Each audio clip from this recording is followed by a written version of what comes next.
అల్లూరి జిల్లా సమాచారానికి స్వాగతం.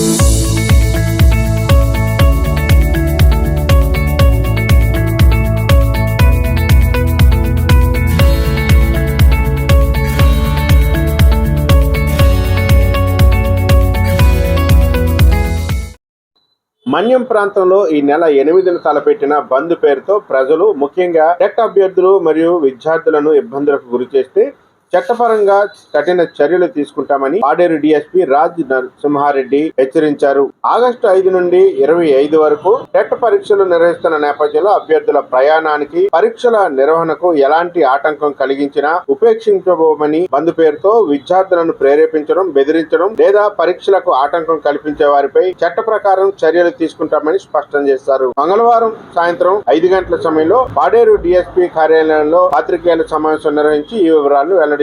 ప్రజలు ఎలాంటి వదంతులు, రూమర్లు నమ్మవద్దని సూచించిన డీఎస్పీ శాంతి భద్రతల పరిరక్షణలో పోలీసులకు సహకరించాలని కోరారు. అందరికీ నమస్తే అండి. నా పేరు రాజసింహారెడ్డి. నేను ఎస్డిపిఓ పాడేరుగా చేస్తున్నాను. ఈరోజు ప్రెస్ మీట్ ఎందుకంటే ప్రజెంట్ కొంతమంది ఆగస్టు 8వ తారీఖు బంద్ అని ప్రకటిస్తున్నారు, లేకపోతే కొన్ని రకాలైన రూమర్స్ అనేది బయట స్ప్రెడ్ అవుతున్నాయి. కానీ పోలీసు వారు ఎటువంటి పర్మిషన్స్కి వేవి కూడా బంద్కి ఇవ్వలేదు. ముఖ్యంగా ఏంటంటే ప్రధానంగా మనకు ప్రజెంట్ టెట్ ఎగ్జామ్స్ నడుస్తున్నాయి. ఆగస్టు 5 నుంచి ఆగస్టు 21 దాకా టెట్ ఎగ్జామ్స్ నడుస్తున్నాయి. అలాగే స్కూల్స్ కూడా నడుస్తున్నాయి.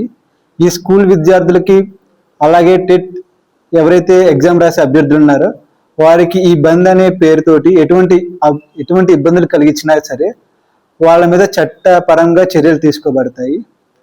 అలాగే ఇంకోటి ఏమనగా, మనకి పోయిన వారం చూసాము, మినిస్టర్ గారితో ఇక్కడ ప్రజా సంఘాలు మాట్లాడుకున్నప్పుడు హైపవర్ కమిటీ అనేది వేయటానికి నిర్ణయించారు. ప్రజెంట్ హైపవర్ కమిటీ అనేది వేయటం జరుగుతుంది. అది కంప్లీట్ అయ్యాక వాళ్ళు ప్రభుత్వంతో చర్చలు జరుపుతారు మన సమస్యల మీద. సో ప్రజలంతా సంయమనం పాటించి ఈ బంద్కి ఎవరు కూడా మద్దతు తెలపకుండా ఉండవలసిందిగా ప్రార్థిస్తున్నాము. అలాగే ఎవరైనా కానీ ఈ బంద్కు సపోర్ట్గా ఉండి స్కూల్స్ని డిస్టర్బ్ చేసిన, స్కూల్ పిల్లల్ని డిస్టర్బ్ చేసిన, స్కూల్స్లోకి వెళ్ళి స్కూల్ స్టూడెంట్స్ని వెళ్ళే వాళ్ళని డిస్టర్బ్ చేసిన, స్కూల్ బస్సెస్ని డిస్టర్బ్ చేసిన, అలాగే టెట్ ఎగ్జామ్స్కి వెళ్ళే విద్యార్థుల్ని, అభ్యర్థులను డిస్టర్బ్ చేసినా సరే వాళ్ళ మీద తగు చర్యలు తీసుకోబడతాయి. పోలీస్ యాక్షన్ గట్టిగా ఉంటుంది. కాబట్టి అందరూ జాగ్రత్తగా ఉండవలసిందిగా, ఎవరైతే వ్యక్తులు తమ స్వార్థాని కోసం ఇలా బంద్ అని చెప్పి శాంతి భద్రతలకు విఘాతం కల్పిస్తారో వాళ్ళు జాగ్రత్తగా ఉండవలసిందిగా పోలీసు వారి తరఫున విజ్ఞప్తి చేస్తున్నాను.